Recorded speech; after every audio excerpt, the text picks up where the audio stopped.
Okay, hi everybody. I can't believe everybody got their background right. Look at that. Gold star. That was a big ask. So I want to welcome everybody to our panel, which is What Has Remote Learning Taught Us About Technology and the Development of Social and Emotional Skills? My name is Marc Brackett. My day job is I am a professor at Yale University in the Child Study Center and the director of the Center for Emotional Intelligence. And that's all you're going to learn about me today, because this is really about all of our panelists sharing their work. And so we're going to start off with Linda Burch. And Linda, can you just share with us who you are and what's going on with your work in this space? So I am Linda Burch. I am one of the co-founders of Common Sense and the Chief Strategy Officer. And I'm also the architect of our K-12 digital citizenship curriculum that launched our education program a decade ago. And that program is grounded in social emotional learning and now taught by over 1 million member educators in 90,000 schools around the globe. And in the US, it's about 75,000 schools in all 50 states. And we have 75% of the Title I schools in the country are members. So that's me. Marc, do you want us to let's do the brief bios like you just did first, and then we'll go into some deeper work. Right. So how about we go over to Karen? Hi, I'm Karen Cator. I'm the CEO of Digital Promise. I've spent my whole career supporting impactful implementation of technology and teaching and learning, observing its use and supporting the development of products and strategies that empower every single learner at all ages to leverage the power of technology for their work. At Digital Promise, we have a mission to spur innovation, to improve equity and the opportunity to learn for all, and especially underserved, low income, and students of color. Specifically, our Learner Variability project is focused on the whole child and presents research-based strategies to support learning for all different kinds of students. All right, thank you. And let's jump over to Jennifer Hanley. Hi, everyone. Thanks, Marc. I'm Jennifer Hanley. I am the North American head of safety policy at Facebook. I joined Facebook last year after about a decade at the Family Online Safety Institute, which is where I know many of my co-panelists from. And on the safety policy team, we work on the partnerships, the policies, the tools, and the resources that really help with safety and well-being on the platform. Cool, thank you. And Marc Sparvell. Thank you, Mr. Brackett, and hi, everybody. Thanks for joining live or watching the on-demand recording. I'm Marc Sparvell. I'm a Director of Education here at Microsoft, based in Washington State, and prior to that, a principal and a teacher for 30 years. In Microsoft, I look after areas of research, all paths lead back to social and emotional learning, class of 2030 and life-ready learning, emotion cognition in the age of AI, and more recently, education reimagined. In my spare time, I like to go après skiing. No, in my spare time, I also initiated and I lead a sell-in edu group on Facebook, which has grown to about 7,500 people. And it's within that community that I continue this important work. Thank you, Marc. So let's get into the nuts and bolts of your organizations and, specifically the kinds of things that you do related to supporting schools during these unprecedented multi-pandemic times. So Linda, should we go back to you? Sure. So I think, as many of you know, we are both an education organization. We're also a consumer platform where we rate and review all kinds of media from a kids and families perspective. And we're an advocacy organization where we work hard to spearhead closing the digital divide and work at the intersection of all kinds of issues that are around media, technology, kids, and education. So the perspective that we kind of bring to this question is one of being a nonprofit that's mission over the past 16 years has always been about helping kids thrive in a digital world. And we're all about empowering kids to harness the positive potential of technology for learning and for connection and for creativity and for collaboration. and at the same time, to help them avoid the downsides that we know are always part and parcel to risks of being online. And so those are cyberbullying and hate speech and misinformation. If you're talking about social media, sometimes social comparison that can lead to depression and anxiety. So it's all about balance. It's all about navigating. And I think in the shift to remote learning and the 3 to 5-fold increase in the amount of time kids are spending online, it's just amplified the good and the bad. And but our perspective has been, that social isolation is the biggest issue for kids during the pandemic and the shift to remote learning, and that we need to lean into the positive aspects of how technology can connect us and build community, and support kids' mental health and well-being. And so that's the advice we're giving to parents. That is the advice that we're giving to teachers. Trying to get the balance right takes, I think, a whole community approach, parents, teachers, kids together. And it takes a particular focus on equity and access, because we all know that in these stressful times, the kids that are most at risk are the low-income kids, kids of color, kids with learning and attention issues that need support. So I would just add that we do all the things that we have been doing for 15 years, but we realize that because we straddle home and school in the shift to remote learning, we had a unique role to play and that we needed to step up. And so I'm sorry, I'm going to push you on. Can you share can you share one specific product or tool to give us a visual of how your organization supports this? Yeah. So we launched something called Wide Open School in the spring. And it is it's a remote learning hub for parents and educators and kids that is a collection of high quality learning content to support families and educators as they make the shift to remote learning. It was really important to us right at the beginning that it not just be core academic content, that this social emotional learning resources be integrated into it. And so there's all kinds of things, from essentially meditation apps for kids to manage their anxiety. There are resources for parents about how to support their kids' mental health. There are webinars for parents with people like Marc talking about how do you manage stress during these times and support your kids. And then PD for educators, and a whole collection of online webinars that are about self-care for teachers as well as how they support their students. So it's been a collective action of a group of about 75 partners, many nonprofits, tech companies, and education publishers are contributors to it. Thank you very much. So same question for you, Karen. I'm curious, what specific products and services, have you been able to provide during these difficult times? Yeah, so I guess I would kind of back up for a second and just basically say that, remote learning this last 6 months has created the fastest flip from why use technology for teaching and learning to how.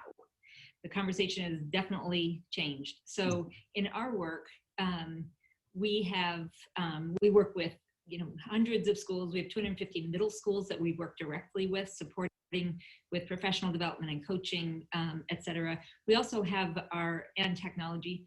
And those schools, by the way, were incredibly well set up. Every student already had a device and a data plan, so they could use the technology outside of school. And they also had learning coaches. And so the teachers had somebody to think with, problem solve with as they move to remote learning. So that's one thing. That's our Verizon Innovative Learning Schools program. We also have our League of Innovative Schools, and that is a professional learning organization of 114 currently school districts that superintendents and leaders learn together, think together, solve challenges together. And one of the things that we do is we survey them each year to say, what are the greatest challenges with respect to education right now? And social and emotional learning is high. So specifically, mental health and trauma is the persistent challenge. It ranked as the practitioner's #1 priority challenge in 2019. And then in 2020, it continued to be a priority challenge. So hugely important. So specifically around social and emotional learning, our learner variability project is something that we have worked on for multiple years, and we've produced something called the Learner Variability Navigator. It's grounded in whole child development. And what we do is find research that explains how people learn. And then we publish that research and we connect it with, or we publish it in a very accessible and understandable way. And then we connect it to strategies and as well as ideas for products and features that support all types of learners. And those strategies include social and emotional supports. So I think, those are some of the things that we do. Awesome, thank you. And so, Jennifer, Facebook.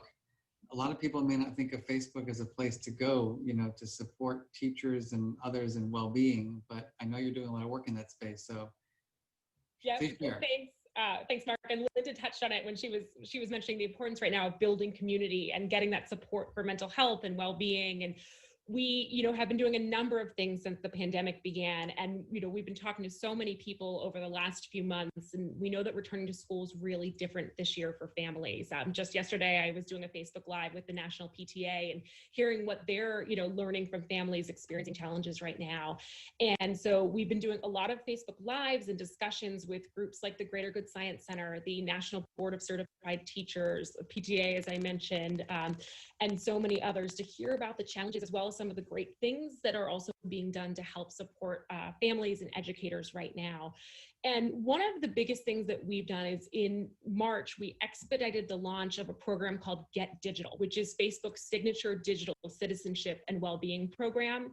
It's designed to provide educators and parents with support and resources they need to help young people connect and thrive and navigate in today's digital world. And it draws on lessons and activities and facilitator guides from the Berkman Klein Center at Harvard, Greater Good Science Center, Teaching Tolerance, Beyond Differences, and more. So we have 3 areas that are really served with this program. We have resources for educators, for parents and caregivers, and for young people 10 to 18. And the whole program is divided into 5 pillars and built around these, including foundations, wellness, engagement, empowerment, and opportunities.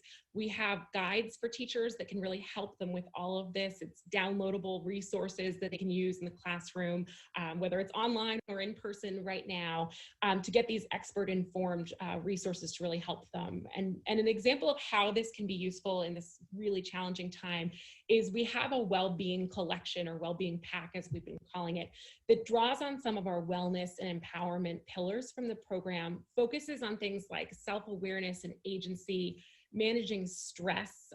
It talks about gratitude and resilience. We have some exercises on mindful breathing even. One of my favorites, and it can be done with connectivity or without, is a self-compassion exercise in the digital wellness lessons called A Moment for Me, that allows young people to learn about mindfulness and common humanity and so many other things that touch on the topics we're here to discuss today. So in addition to Get Digital, which is a free resource for educators and for families and for young people to use, we also in August launched an educator hub that is there to support teachers and provide resources across all of our apps to help teachers navigate this new and very different school year and stay connected to each other. So we've been seeing a lot of great engagement and support through the educator hub and some of our other work. Cool. I'm thinking that we need what is that moment called? Oh, a moment for me. It's all about taking care of yourself and a compassion break. Yeah, can we take that for like 2 seconds? Give our 2 seconds a moment for me before we jump into Microsoft and Marc. Okay. Better ready. So Marc. So Marc. Please, Microsoft. Yeah, I mean, interesting, right? I mean, one thing that we know is that provision of innovative devices and platforms does not produce innovative approaches or practices. One of the things that we do as an organization is, I guess, we look at this whole systemness approach. So we provide, let's say in this cell area, this capacity building at a system level around data and analytics. You know, Surrey School District in Canada, you know, measures happiness across an entire district and redirects resources to where they're needed the most. So there's that system level that we know is important. At a teacher level, at a practitioner level, we know that teachers need access to great quality training using things that they use all of the time, not extra things, not add-on pieces, but how do they tweak current instructional design to invite in emotion, to build emotional granularity, to focus on reflection, to close feedback loops. So even being able to provide educators with information programs and analytics makes a difference. Plus also what we provide for parents and the community to help support them. On some specifics, I guess I'll call out a couple. One would be, a good example is Mindful Night. It's a medieval world in Minecraft. Everybody loves Minecraft. This is a very intentional world that introduces students to concepts of mindful practice. It became our most downloaded world when it was released in January. And really interesting that it has been so popular with students and teachers across the globe. Another example would be, I guess our approach is listen and listen some more. So listening to educators around what they need and then introducing features to our existing tools which help to support teachers to do their important work. So being very careful and cautious that it's not our important work, it's supporting educators to do their important work. So a quick example would be, we released last week a feature in Teams, which is called Praise. It's built on the big 5 character traits and the social and emotional skills that underpin them. And it allows teachers to identify pro-social behaviours and recognise those to get more of the good stuff, or students to provide them to other students, or teachers to other teachers or leaders. And because it operates within a sort of a safe, secure environment, you could collect that data over time at a school level, a class level, or indeed a system level to find out, you know, who is being praised for what particular set of social and emotional skills.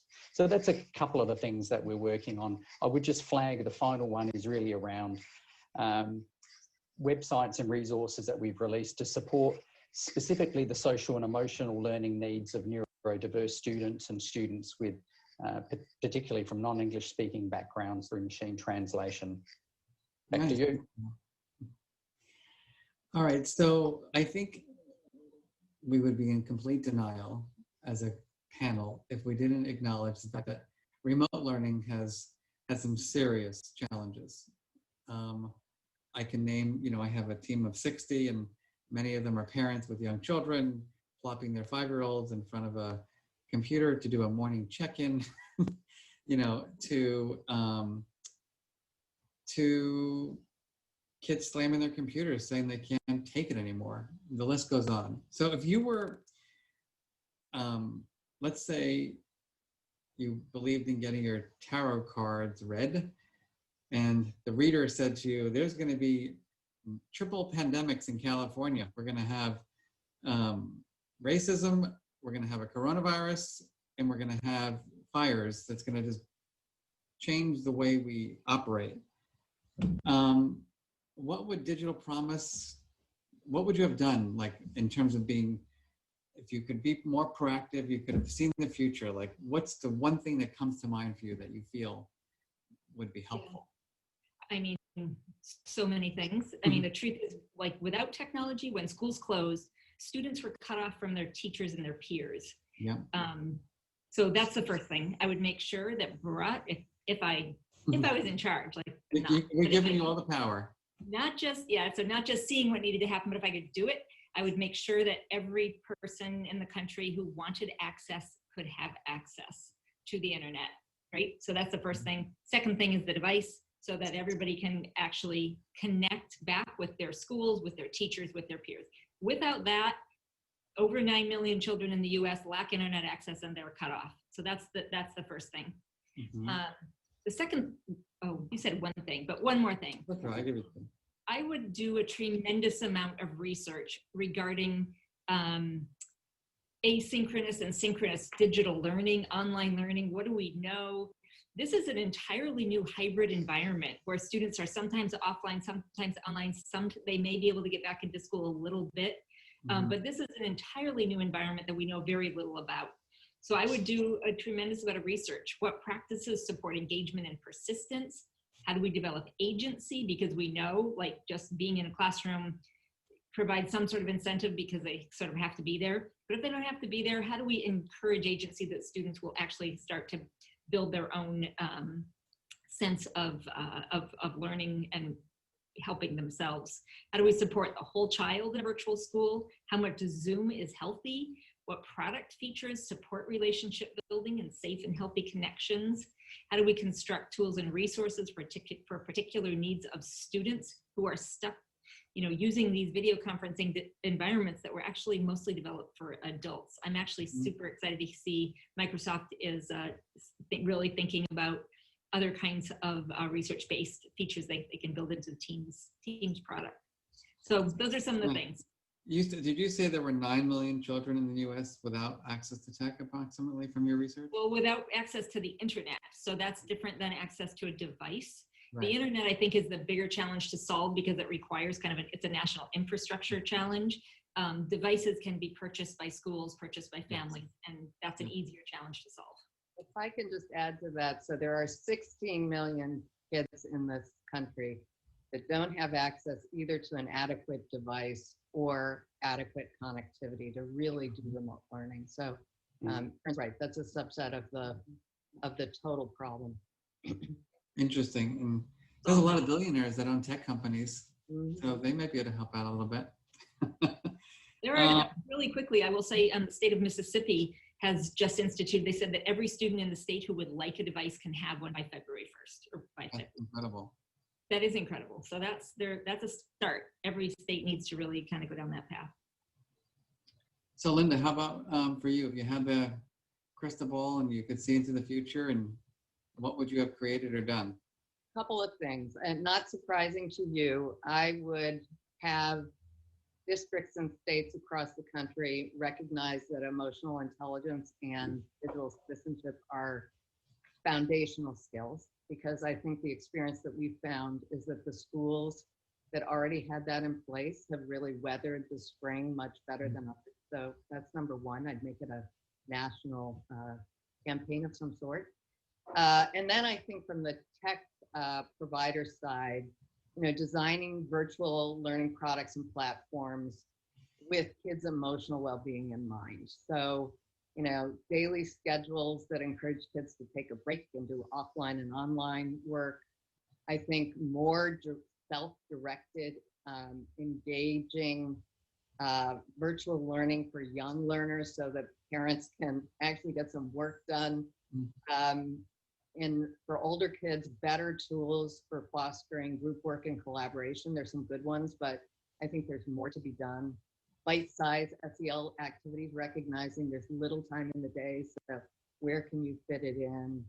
And then I think finally, one of the beauties of, I think the pandemic, if there is one, is that parents and educators now have a lot more empathy and respect for their mutual roles. And so I think to create the communication tools that really help them connect and support their learners together would be fabulous. Those are all things I'm hoping to see come out of EdTech in the years ahead. Nice. All right, Jennifer, how about for you? What could Facebook have done proactively, or if they had known this was going to happen? I think there's a lot we've been doing, and as you know, we've been talking about, like, we're here in a place for people to connect, and they can be socially connected while they're physically apart right now. And that's why we've seen so many people coming to Facebook and to Instagram to connect with one another and share and get support. I think, you know, two things, if we knew this was coming, awareness and support for one another. I have been hearing from teachers throughout the summer and as we head into back to school about how much they're taking on emotionally right now. They care so deeply about their students. They're balancing their own workload with, working from home and trying to educate their own kids while teaching. I did a great talk with the Greater Good Science Center the other day, and they have some really wonderful resources, teacher support, and talking about like putting the oxygen mask on first and taking care of yourself. And I think getting that support and those resources out early on, and now that we're in back to school, really making sure that people are aware of them. Those are, so important. And I think awareness of what's there. We were thrilled that we were already working on Get Digital and could get it out there. You guys were touching on the connectivity issues, and we built it to be used globally. And so understanding connectivity in sub-Saharan Africa, it could be different than in New York City or other places. And so the resources that we have are downloadable, and there are a lot of PDF-based things. There are, as Linda was talking about, there are a lot of exercises that don't need a connection. The teacher can set the student up and work through the facilitation without having to have them online for the whole thing. So that's one thing that I think can be helpful. But I think awareness of the resources, building even more that can help connect people, and just getting that support out to families, to educators. Thank you. And Marc, and by the way, I'm not pushing your organizations to have the answers to this. I'm just thinking in your brain as people who work in this space, like what would you have liked, to see? And Marc, so you're up, Microsoft, Sure. PowerPoint.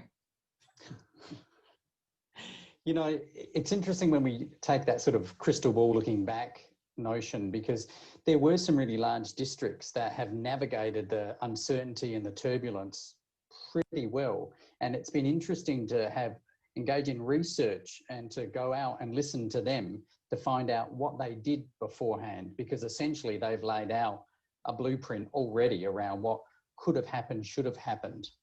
Places like Fresno, places like Davao, Surrey schools, Miami-Dade, large complex districts that did certain things beforehand, which allowed them to scale up really quickly, but to maintain the focus on the things that mattered most to them. And I guess for me, what I would boil it down to is good learning has always been and should continue to be active, experiential, purposeful, relevant. You add the technology to it, it doesn't mean it suddenly becomes TV transmission. Learning design still needs to be active, experimental, experiential, purposeful, relevant, fun, and awesome. And it doesn't mean, to the point I think Jennifer made, that you're between the screens all of the time. So if I went back in time, it would certainly be, let's have a huge focus around learning design in asynchronous and synchronous modes. Let's practice and rehearse it. And we know from research done by the Education Endowment Fund over in the UK that where people have been successful is where they've allocated time to rehearse what participation looks like in synchronous and asynchronous modes, to rehearse what it looks and feels like to connect with one another, asynchronous and in synchronous modes. So if that had been in place, certainly I think there might have been less disruption, not removing disruption. You make me think immediately of project-based learning, that like now's the opportunity for project-based learning, right? Instead of staring at a screen all day, get out there in the real world and, find something that you're passionate about and build it and construct it and present it and learn how to, there's so many ways that I think that we can be doing this. All right, so we have about 15 minutes left, and I want to make sure I get to some of the questions. One for Linda very quickly is, can you name the site that you shared earlier again? Yes, wideopenschool.org. Thank you. So wideopenschool.org. And we'll get to the other questions in a moment. And some of you answered these, but there's a lot of tech companies obviously listening in to our conversation, many school organizations. And so if you were to build new products, if you were to think about, the next 10 years and, two things I'm thinking about. One has to do, what are things you want people to like don't make the mistake and do this because we made that mistake. Or two, please make sure you do this. Like just what comes to mind for you for that? And we can go anybody this time. Anybody like to go? I'll jump in. We've been working on this project around what we call product certification and certifying products across a whole host of variables and trying to figure out like, what is it about products that people should pay attention to? And if we can get some of this right, and it's iterative, they're small, like almost think about digital badges. If we can get some of this right, then this is a signal to product developers, and it's also a signal to the demand side, the purchasers, that these are products that have paid attention. So first of all, that they're grounded in research. So many products we see were just kind of made up out of the blue, like, I think my teacher would have liked that, or I would have liked that if I was a kid. But we know a lot about how people learn and learning theory. So first, grounded in basic research on learning. Second, things like make sure the product is using data appropriately and upholding student privacy. Is it interoperable, or if you buy it, are you locked into your data just being stuck inside that platform and you can't get it out, and you can't connect it to other data sets? I could go on. There are lots of different things that we should look at about products. And then the specifics about does it actually work? That's a little bit harder. But because we do want to know a lot about does a product work and for whom and in what context. So that's kind of a second part of research. But first of all is really thinking about all of those things that we could actually certify products for, and signaling both to the demand side and the supply side that those are important things. Thank you. Appreciate that. Other thoughts about this? Yeah, I'll Marc, add one, which would just be about the design process too, just to build on what Karen said, and I think she covered a lot of that. But with the current, we've released a digital sticker pack in OneNote, which in itself can seem trivial. But the process behind it was a human-centered design process that involved lots and lots and hundreds of students and teachers from across the globe. They were carefully scrutinized for accessibility, for localization, for multiple languages. So there was this really interesting design process behind the feature. A comment that I would make was 18 months ago, we thought that we had a solution. And when we took that out to groups of students everywhere from correctional facilities through to leafy green colleges, the students ripped it up and tossed it back in our face and said, we would not use this, we would not do this, we're not going to have a part of this. But then when we sought to listen and listen some more, then they started to tell us what they would do, what they wouldn't do, who they would like to see it, what they wouldn't. And it was a really interesting process of design that's ended up with a set of what at a glance could look like a bunch of digital stickers.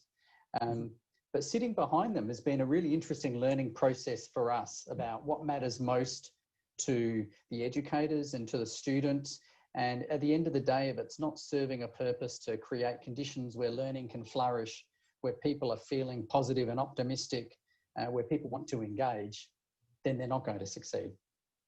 Thank you. Other thoughts from anyone? And I was just going to build on what Marc was saying there about turning to the experts and hearing from people. It's why we talk to young people as well as parents, as well as educators. We talk to academics and other experts. Marc, Brackett, we worked with you before when it comes to bullying prevention and so many others. And I think that really learning from people who have experience, who have expertise, who are out there in the community and can really bring a lot of wisdom to products and resources is the way to build them in the best way and for the future, and to help in the event of a pandemic or anything else that comes up. You have things that can be really truly useful to help support the community. So for all the other tech companies and newer ones watching out there, like, turn to these wonderful experts for advice. Thank you. I would just add, the only thing I would add is that, once again, focus on equity. So what do you mean when you say focus on equity? What I mean is make sure that as we are doing this work with students, and we are in this new normal in which there's probably going to be some combination hybrid of learning that happens in the home and learning that happens in the classroom. It always has, but it'll be expedited now, that we're really looking at the context of the homes that students live in. Kids need devices and they need connectivity, but the parents also need supports for learning.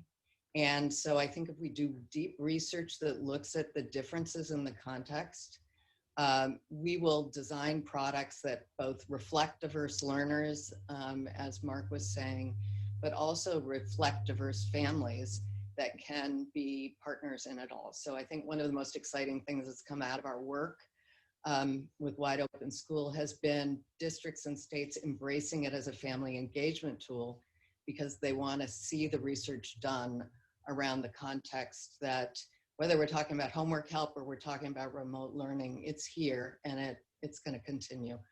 And if we close the digital divide, which we must, then it really will be here. Yeah. One question that I'm going to use and then embellish, because I have a personal experience with this with a colleague, are children with severe handicaps, learning, like, very difficult learning differences, who really need, the person to support their learning. I'm curious, maybe Karen and others, what your thoughts are about how have we, impacted the social and emotional development and the learning for these children, and what can be done? Well, first of all, I think that what we know is it's a huge problem. So that's the first thing. I think that, students who need to learn things like, how to tie their shoes, or how to, if there are physical kinds of things that they're supposed to be doing, technology does fall short. And so there are many kinds of learners who are struggling, who are not able to progress in this particular scenario. So I think that's so I don't want to sugarcoat this at all. I think this is one of the grand challenges right now, is how we support students with disabilities and different kinds of learners.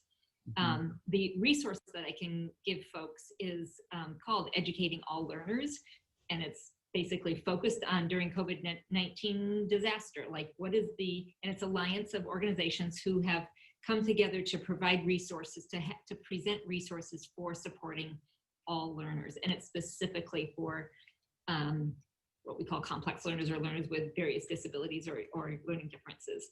So there's not a single answer, but I will say it's a huge challenge, and we need to get some students back into a physical environment sooner than others. Thank you.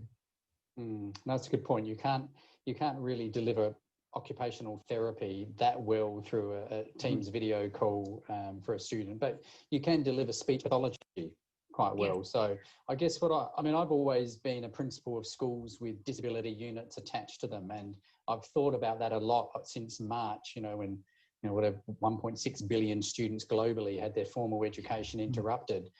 For some kids, it impacts them an awful lot more, for a whole range of reasons. I mean, it's both a humanitarian crisis as well as a economic crisis, with education smack bang right in the middle. I'd call out a couple of things where there is technology assisting, things like immersive reader, those free tools that you can use Monday, not Sunday. You don't need to go and buy anything or do anything. Free with Office 365 for schools, by the way. But anyway, which will allow you to read anything on any screen in up to 48 languages.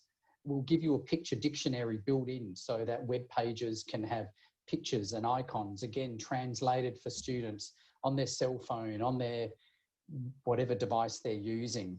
Things like Helpicto, which is designed specifically for non-verbal students, that uses AI to start to understand what they're trying to communicate, and actually provides them with a tool to communicate with greater fluency to the people that need to hear them. Seeing AI, that, again, these are all free, but AI-powered tools that will allow the world to be read to you. So there's tools, to, I guess, to Karen's point, that can help, but that doesn't reduce the complexity of this issue and the demands that the students have for assistive technologies or digital tools that can help at least maybe reduce some of the communication barriers. Thank you. What about the peer-to-peer? Oh, sorry, go ahead, Jennifer. No, and I was just gonna say, I wanted to add, our Educator Hub is a great way for teachers who are dealing with this and really struggling and concerned about their students with special learning needs to reach out and connect with one another. We've even seen a trend with the hashtag teacher support teachers on Instagram. And that's another way that teachers can learn from one another and share ideas and tips to try to really get by and to serve who need it. There's also a lot of energy at the moment around various models for remote tutoring that are, they are kind of peer-to-peer models. There are volunteer models that are being experimented with that I think over time, as the role of the teacher may shift in the classroom, and we may have master teachers doing one thing in terms of imparting knowledge and other teachers supporting. There's also kind of a role for remote tutoring that could happen as well. And there are a bunch of companies that are working on it. Thank you. What about, somebody's asking about peer-to-peer? Like, how do we manage peer-to-peer relationships, peer-to-peer learning? There's always concern in some districts, right? They have disallowed technology because of potential bullying, because of equity issues or people's feelings about privacy. Any thoughts about ways of managing that or supporting it? I mean, one thing we would say, we all know this group here, learning is socially embedded. I mean, that's the nature of learning. It's one of those things that's simply best done together. The worst sad story I heard the other day was where students able to chat to other students was turned off because it was found to be distracting. And the students could only chat with their teacher, and the parent had said, my kid's just lost all their friends. They're new to the town. They're an EOL student. What are we going to do? I think where it's working well is where educators are recognizing that they can't just replicate in digital the structures that they had at school, because where the social cohesion happens at school, the social collisions, isn't in spelling and maths class. It's while you're lined up at the canteen and Marc Brackett lends me some money, or I'm waiting at the bus stop and Linda smiles at me and she's one of the cool kids and she smiled at me, lucky me, or Jennifer picks up something I've dropped, or Karen walks home with me. These seem small, but they're the sticky bits that make schooling much more important for young people than a pipeline to the world of employment. And these are the bits that I think, we need to recognise as significant and critical in the social and emotional development of young people. And we need to make sure they're valued within our digital encounters to structure times and places and routines around them. So it's not just a free-for-all where you can reduce and minimise the impact of poor behaviours, but even there's learning within those, because sometimes in real life, social situations are also sticky. Awesome. So we're going to have to wrap up in the next minute or so. I'm going to ask all of you to just take, what is that again? I forgot it already, Jennifer. It's the a minute for me? A moment for me, yeah. I need a whole minute, not just a moment. And as we wrap up our time together, let me just ask you to say,